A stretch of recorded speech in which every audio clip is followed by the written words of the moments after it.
আমরা একটু আমাদের সহকর্মীরা রয়েছেন ঘটনাস্থলে কিংবা এভারকেয়ার হাসপাতালে, যেখানে এখন বিএনপি চেয়ারপারসন বেগম খালেদা জিয়ার মরদেহ রয়েছে। আমরা শুরুতেই যেতে চাই আমাদের সহকর্মী আখলাকুস সাফার কাছে। সাফা, একটু জানাবেন শেষ কি অবস্থা আসলে দেখছেন? নেতাকর্মীদের উপস্থিতি নিশ্চয়ই আছে সেখানে। বিএনপি মহাসচিব মির্জা ফখরুল ইসলাম আলমগীর, বিএনপির ভারপ্রাপ্ত চেয়ারম্যান তারেক রহমান সহ পরিবারের সদস্যরা রয়েছেন। একটু জানাবেন আসলে বিস্তারিত আমাদেরকে সবশেষ এভারকেয়ার হাসপাতালের পরিস্থিতি। রবিন, আপনাকে ধন্যবাদ। গণতন্ত্র এবং মানুষের ভোটাধিকার আদায়ের যে লড়াই, সেই লড়াইয়ের আপোষহীন যে নেত্রী, আপনি নিজেও কিছুক্ষণ আগে ব্রিফ করছিলেন, বেগম খালেদা জিয়া, তিনি চলে গেছেন। এবং এখন এভারকেয়ার হাসপাতালের সামনের যে পরিস্থিতি, সেটা আমি আপনাকে দেখাতে চাই।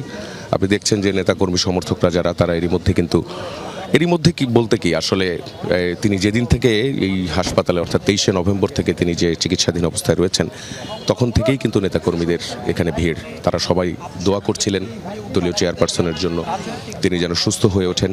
এর আগেও তিনি বহুবার কিন্তু অসুস্থ হয়ে হাসপাতালে এসেছিলেন, কিন্তু তারা দেখেছেন যে তিনি তো সুস্থ হয়ে ফিরেছেন। সবার আশাই ছিল যে তিনি শেষমেশ সুস্থ হয়েই ফিরবেন আবারও, কিন্তু তিনি আর সুস্থ হয়ে ফিরতে পারলেন না। এখন নেতাকর্মীদের ভিড় বাড়ছে, আরও বাড়ছে ভিড়। তারা সকাল সকাল খবর পেয়ে অনেকে নতুন করে আসছেন, এবং যারা চলে গিয়েছিলেন তারাও আবারও ফিরে আসছেন।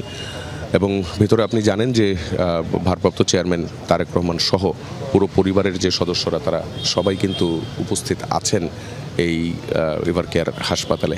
পুরোটা সময় যে চিকিৎসার মধ্য দিয়ে তাকে যেতে হয়েছে, 23শে নভেম্বর তাকে যখন নিয়ে আসা হয়, এরপর সবচেয়ে বেশি সংকটাপন্ন অবস্থা তৈরি হয় 27 নভেম্বর থেকে। এবং 27 নভেম্বর তাকে নিয়ে আসার পরই, অর্থাৎ যে সংকটাপন্ন অবস্থা বলা হয়, তখন থেকেই কিন্তু আমরা জানতে পারি যে তার কিডনি, লিভার এবং সবশেষ যে ফুসফুসের সংক্রমণ, সেই ফুসফুসের সংক্রমণটা কোনোভাবেই নিয়ন্ত্রণে আনা যাচ্ছিল না। এবং এটা নিয়েই কিন্তু চিকিৎসকদের সবচেয়ে বেশি বেগ পেতে হয়েছে। এবং সেই অবস্থার মধ্য দিয়েই কিন্তু এই পুরোটা সময় ধরে জীবন মৃত্যুর সঙ্গে লড়াই করে তিনি কিন্তু চলে গেলেন না ফেরার দেশে। এবং এই মুহূর্তে নেতাকর্মীদের আসলে মানসিক যে অবস্থা, মনোভাব, সেটি তো আপনি বুঝতেই পারছেন। প্রত্যেকে বিমর্ষ, স্তব্ধ হয়ে গেছে। এমন একটি অবস্থা। আমাদের সঙ্গে আমাদের আরেক সহকর্মী দীর্ঘ সময়, সাইফুদ্দিন রবিন, আপনি জানেন যে আমাদের আরেক সহকর্মী আরেফিন শাকিল, তিনিও আমাদের সঙ্গে যোগ দিচ্ছেন। আমরা বুঝতেই পারছি আসলে সেখানেই এক ধরনের শোকাবহ পরিবেশ এভারকেয়ার হাসপাতালে।